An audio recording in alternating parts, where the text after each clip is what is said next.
What is dust and where does it come from? Great question, and we're going to talk about that today. Hi there, I'm Angela Brown, and this is Ask a House Cleaner. This is a show where you get to ask a house cleaning question, and I get to help you find an answer. Now, today's show is brought to us by mycleaningconnection.com, and on there you'll find a whole bunch of resources for different cleaning techniques, and you'll also find a whole bunch of different types of dusters that we're going to be talking about today. Now, mycleaningconnection.com. It's a hub for all things cleaning. Alrighty, on to today's show from a house cleaner who wrote in and wants to know what is dust and where does it come from? It's a great question, and basically there were some scientists in Arizona that did some studies, and what they found was that about 60% of dust comes from outside. So every time that you open your windows or your doors or your garage, that dust comes inside. Now what it is it's particles of air that have evaporated from rain and from the weather, and let's say that leaves have fallen and then that kicks up dust. All of that stuff comes inside your house.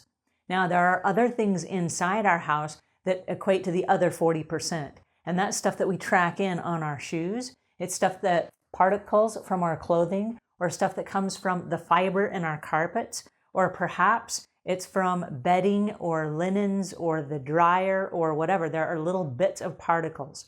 And so what happens as the air conditioning kicks on in your HVAC system, and that stands for heating, venting, and air conditioning, what that is it throws out all this air for heating and then cooling, and it circulates all of this dust around your house. And that's why dust settles, is because it's been kicked all around your house.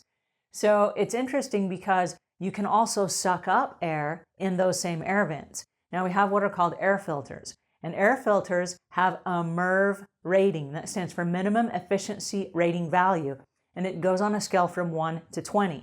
1 is really crappy, and 20 is super scientific, HEPA filter, super clean.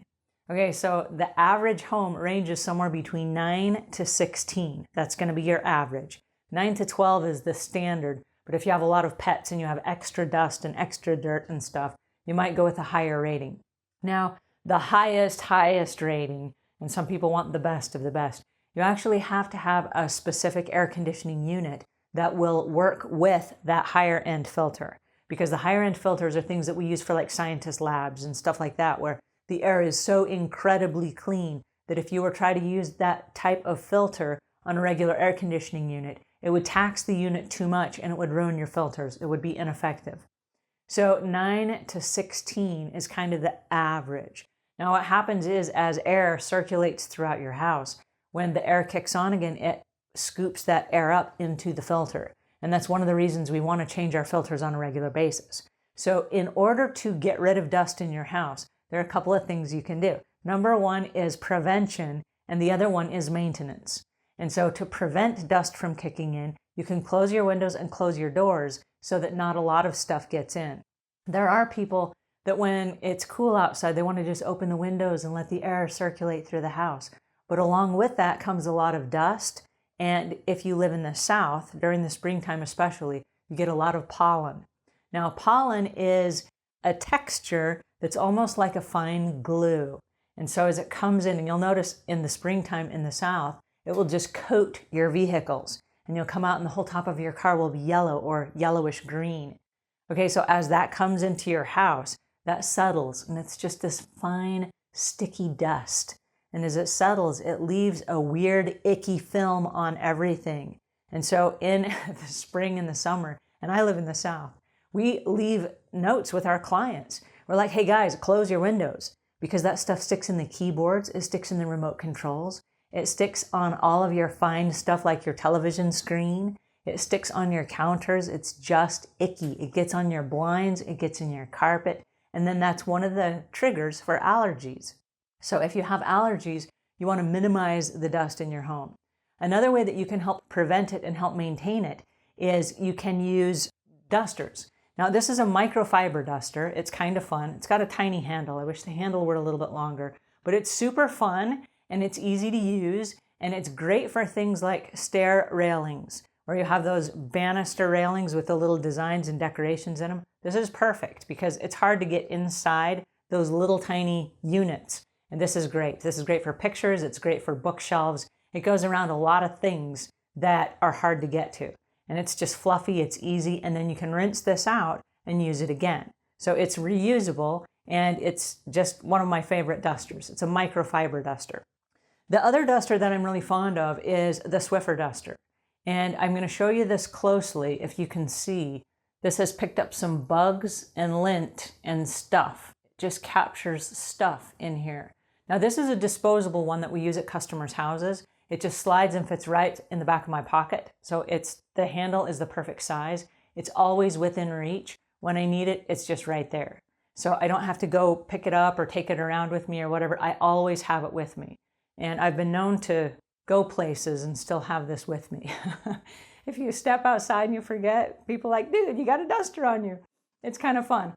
When you're done with a customer's house, and this is only one use per customer, the end just slides off and this part goes in the trash. So this is not reusable. It just goes in the trash at the end of your use.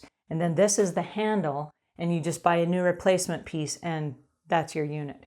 All right, and also, I should tell you this while I'm here, this end pops off and you can use this to slide it inside your big power duster that you're using for ceilings and also tall window ledges and getting cobwebs out of the corners of the room.